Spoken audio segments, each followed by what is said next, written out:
북한이 강원도 인근 동해상에 항행 금지 구역을 설정한 것과 관련해서 전문가와 함께 보다 자세한 얘기 나눠보겠습니다. 네, 이인배 한반도 미래포럼 이사 스튜디오에 모셨습니다. 어서 오십시오. 안녕하십니까? 네. 먼저 IS 파리 테러 얘기를 잠깐 언급하지 않을 수 없는데요. 네. 북한도 그 테러 소식은 다 뭐 지도부를 포함해서 다 알고 있을 텐데 네. 과연 이번 사태를 북한은 어떻게 볼지 얘기할 수 있을까요? 일단 사실 IS 사태가 일어나기 전에 이슬람에서 그런 일어나기 전에 사실 전 세계에서 가장 골치 아픈 테러 국가가 북한이었지 않습니까? 네. 뭐 잊혀져 있을지도 모르겠지만 아웅산 테러부터 시작해서 지금도 있는 국경에서의 인질 납치하는 것 뿐만 아니라 뭐 소니 해커스 해킹하는 것 등등의 테러 행위들이 대단히 많죠. 많아서 북한으로서도 이 IS 활동을 이 국제사회가 어떻게 대응하는 것에 대해서 아마 기초를 주목하고 있을 것이고 예. 전략적인 셈법도 대단히 좀 복잡하게 셈법을 가지고 있겠다 생각을 하고 있습니다. 네. 예.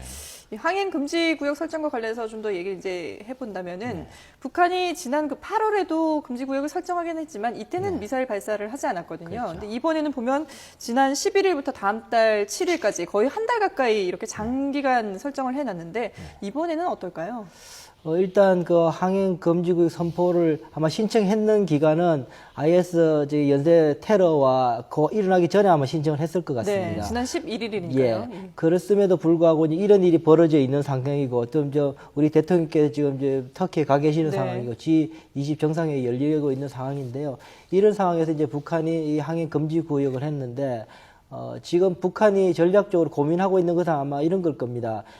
북한이 탄도미사일 실험 발사를 하거나 핵실험을 하는 이유를 뭐냐면 첫 번째로는 미국의 관심을 붙들어서 협상 테이블에 끌어들이는 것이 가장 큰 목적이거든요. 네. 그런 걸 해야 되는데 미국이 지금 오늘 계속 뉴스도 나오지만 지상군 투입까지 IS에 이야기를 하고 있습니다. 네. 그렇게 되면 미국으로서는 지금 모든 정책의 우선순위가 IS 토벌 작전에 있게 될 가능성이 높습니다. 그렇게 되면은 북한에 대한 관심이 완전히 멀어질 가능성이 높고요. 네. 그런 상황 속에서 지금 항행 금지 구역이 지금 선포되었기 때문에 북한으로서는 이번 기회를 통해 가지고 뭔가를 아마 한반도의 긴장을 좀 고조시키지 않을까 저는 그런 생각이 듭니다. 그러니까 신청할 때는 금지 그 구역을 신청할 때는 그런 생각을 하지 않았다 하더라도 이번 테러로 인해서 발사를 좀 강행할 그럴 우려가 있다는 말씀이시군요. 네, 그렇죠. 그 전략이라는 것이 환경에 따라서 바뀌면서 네네네. 적응되는 것이니까요. 네. 그렇게 될 가능성이 저는 높지 않겠냐 보고요. 또 하나 그러면서 아마 제가 대체로 항행 금지 구역을 하게 되면은 주로 이제 북한에서 했던 스카드 미사일 같은 경우 단기 탄도 미사일을 이제 뭐 서너 발 발사하기도 하고 열 몇 발씩 뭐 며칠에 네네. 걸쳐서 발사하기도 그렇게 했었죠. 뭐 그럴 가능성이 가장 일상적으로 높기는 합니다만 제가 주목하는 것 중에 하나는 잠수함 탄도 미사일 지난번에 5월 달에 한번 사출 실험을 했었는데요. 그것을 이번에 할 가능성이 있지 않겠는가라는 생각도 듭니다. 네네. 아직까지 해당 발사대가 완전히 건설돼 있지는 않대요, 심포에. 돼 있지 않은 상황인데, 아마 12월 말 7일 정도까지 시간 있는 거로 보면, 그렇게 해서 아마 미국의 관심을 좀 붙들어 두려고 그렇지 않을까. 네. 그런 생각도 해서, 그럴 경우에는 꽤나 이 전략 구도가 복잡해지게 돼서 저희들 좀 주목을 해봐야 되는 상황입니다. 예. 지난주에 북한과 관련한 가장 큰 이슈가 그 최룡해의 실각설이었습니다. 북한 영웅 리을설의 장의위원 명단에서 빠지면서 그 실각설이 제기가 됐고 또 혁명화 교육을 받고 있다 이런 얘기도 전해지고 있는데 지금 어떤 상황일까요?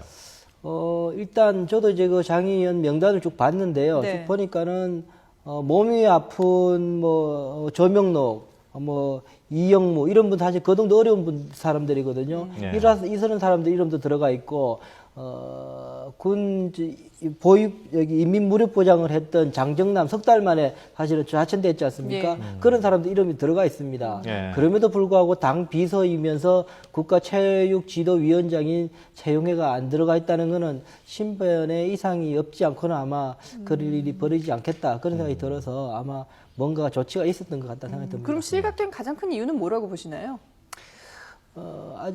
저는 이제 두 가지로 봅니다. 네. 두 가지로 보는데 첫 번째는 뭐냐면 최영해가 두 번 1998년, 2004년 두 번 좌천됐지 않습니까? 한 번은 이제 2004년 때는 혁명화 교육도 받았고요. 네. 그렇게 두 번 다 사실은 그 제목이 뭐냐면은 비리 혐의였습니다.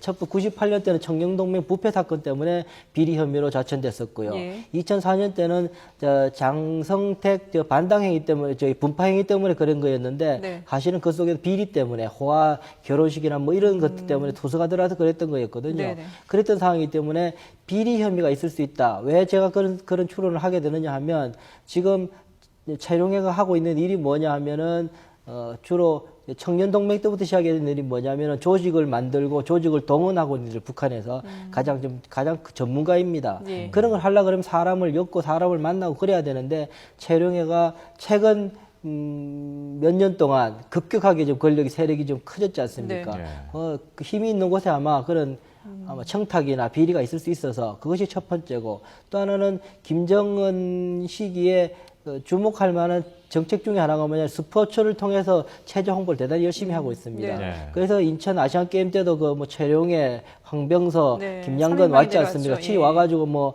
홍보했던 것이 네. 다른 우리 한국과의 관계에 또 뭐가 포석도 있었지만 또 하나는 또 체제 홍보에 있었거든요.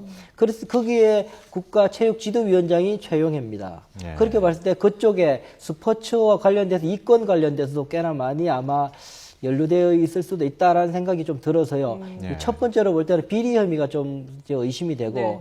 또 하나는 이 최용해가 가지고 있는 성격에 저는 좀 주목하는 부분이 있습니다. 네. 왜냐하면 최용해가 아시겠지만 최헌 인민무력부장 예. 그 아들이지 않습니까? 네네. 최헌이라는 사람이 대단히 그 다혈질이고 성격이 불같았습니다. 그래서 총소리가 나는 곳에는 최헌 장군이 있다. 그럴 정도로 불같은 성격이었는데 네. 이 최용해라는 사람이 아버지 성격을 굉장히 많이 닮아서 굉장히 성격이 자기 성격이 강하고 또 이렇게 주장도 잘하고 뭐 그런 사람인 네네. 겁니다. 그러다 보니까 그런 사람인데 김정은은 반면에 지금 굉장히 민감한 부분이 뭐냐 하면은 장성택 때도 그렇고 예전에 이영호 때도 그랬고요. 민감한 부분은 불경죄 같은 겁니다. 본인의 세력이 약하기 때문에 세력이 약하고 나이가 어리고 하다 보니까 좀 무례하게 구는 것에 대해서 굉장히 민감하게 반응하는 것으로 저는 보입니다. 네. 아마 최용해가 그런 성격이 그런 상황 속에서 아마 부지불식간에 그렇게 무례하게 굴어서 경고성 이렇게 좌천일 수도 있겠다. 예. 그 두 가지에 저는 좀 주목해 보고 있습니다. 네. 방금 말씀하신 것처럼 그 아버지가 빨치산 1세대이기 때문에 최영해가 지금은 좀 어려움에 처해 있더라도 곧 복귀할 것이다. 이런 예측도 있거든요. 어떻게 보십니까? 저는 그 말씀에는 반은 동의를 하고요. 반은 네. 동의하지 않는데 동의하는 부분은 뭐냐면은 저도 최용해가 다시 복귀할 가능성이 높다라고 봅니다. 네. 네. 그런데 그 이유가 저는 그 혁명 빨치산 1세대 최현 장군의 아들이라서라고는 보질 않습니다. 네. 왜냐하면 제가 보는 거는 최용해가 가장 많이 신임을 받고 많이 보호를 받아들인 시기는 사실 김정일 시기였습니다. 네. 김정일은 왜 그렇게 했냐면 김정일은 후계자로 지목되고 나서도 근 73년에 후계자로 지목됐는데 그 후에 한 20년 정도로 권력 투쟁을 해서 그러고 나서 김일성 죽고 나서 본인이 권좌에 앉게 됩니다. 예. 그 20년 세월 동안 사실 군부에서 많은 지원을 받게 되는데요. 그 핵심적인 인물 중에 하나가 최헌이었고 조명록이었고 이랬습니다. 그랬으니까는 같이 했던 정치 동지적 의미가 있는 거죠. 그렇기 때문에 최헌이 죽고 나서 그 아들을 철저하게 챙겼던 부분이 있습니다. 그런데 김정은 같은 경우에는 2009년에 후계자로 주목되고 2년 조금 지나서 실제로 김정일 사망 이후에 권좌를 앉게 됩니다. 네. 그렇게 하면서 권력 투쟁 과정이 없었어요. 그러다 보니까 그 말은 다시 말해서 빚진 사람이 아무도 없습니다. 자기가 권좌에 앉을 때 도와준 사람이 없기 때문에 저 부채의식이 없습니다. 예. 그러다 보니까 인민무력부장을 7부씩이나 갈아칠 수 있었거든 그랬거든요. 네. 그래서 아마 뭐 혁명 1세대라서 최용해를 불러들이지는 않을 거다 생각이 듭니다. 제가 혁명 1세 최용해를 다시 부를 거라고 생각하는 이유는 중국과의 관계 때문입니다. 지금 보면 김영일이가 국제부장이었는데요. 국제 담당 비서였는데 밀어내고 이제 강석주가 앉았습니다. 네. 강석주는 미국 톡이거든요. 중국 톡이 아닙니다. 네네. 거기에다가 장성택도 숙청됐습니다. 예. 그렇게 되면 중국과의 핫라인을 할 만한 고위급이 없습니다. 유일하게 있는 사람이 지금 그 최용해 정도입니다. 네. 그렇기 때문에 아마 북중 관계를 봐서라도 최용해가 용도가 있어서 다시 부르지 않겠냐 하는 게 제 생각입니다. 예. 자, 북한이 지금 이제 7차 노동당 대회를 내년 5월로 예고를 하지 않았습니까? 이 자리에서 아마 김정은 제1위원장이 노동당 총비서로 등극할 가능성이 있다, 이런 전망이 나오고 있는데요. 어떻게 보시나요? 원래 이제 5년마다 당대회는 열려야 되는 건데 80년 이후에 36년 만에 열리게 됩니다. 근데 제 생각에는 어쨌든 김정은은 김정은 스타일의 이제 통치 구조를 이제 만들려고 그럴 겁니다. 네. 김정은 스타일의 가장 큰 베이스는 뭐냐면 아마 당 지배 체제를 강화시키는 것일 겁니다. 당 지배 체제를 강화시키려고 그러면 첫 번째 해야 될 것 중에 하나가 뭐냐면은 지금 본인이 가지고 있는 제1비서 네. 자리를 높여서 총비서로 만들어야지 노동당 자체의 권위가 더 살아나게 되겠죠. 네. 그 조치를 할 가능성이 있다라고 생각이 들고, 또 하나 해야 될 것이 뭐냐면 지금 국방위원장이 사실은 1997년에 새로운 사회주의 헌법에 의하면 최고 지도 권력으로 되어 있습니다. 그런데 이제 국방위원회가 사실은 최고 권력 기관이 되어 있는 거죠. 네. 그거를 지금 사회주의 헌법 손을 봐서 국방위원회의 권한을 다시금 좀 톤다운 시켜야 되는 상황이 있습니다. 그렇게 해야 되는 것들이 아마 이번에 총비서로 올라가는 것과 함께 아마 이루어져야지 당 지배 체제가 좀 확가이 되는 그런 상황이거든요. 그것과 연동되어서 당 군사위원회의 역할이 좀 커지게 되고요. 네. 그러면서 국방위원회는 자연스럽게 뭐 원로원 비슷하게 조금 내려앉거나 하면서 가지 않겠냐는 게 제 생각입니다. 네. 시간 관계상 오늘 말씀은 여기까지 듣겠습니다. 지금까지 이인배 한반도 미래포럼 이사와 함께 얘기 나눴습니다. 오늘 잘 말씀 들었습니다. 고맙습니다. 고맙습니다.